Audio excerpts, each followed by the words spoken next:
Abang-abang, abang-abang, abang-abang, abang-abang dong, abang-abang.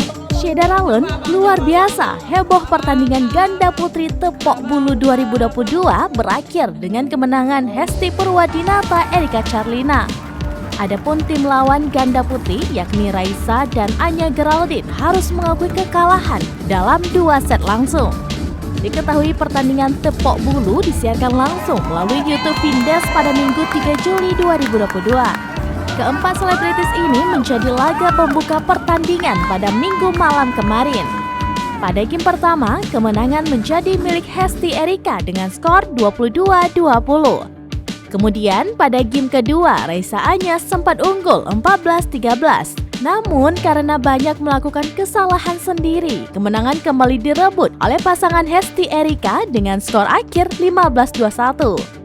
Kalahkan Raisa dan Anya, Hesti Erika merayakan kemenangan dengan saling berpelukan hingga tos dada. Selebrasi keduanya pun sempat menjadi sorotan para penonton hingga Desta selaku host pemandu jalannya pertandingan.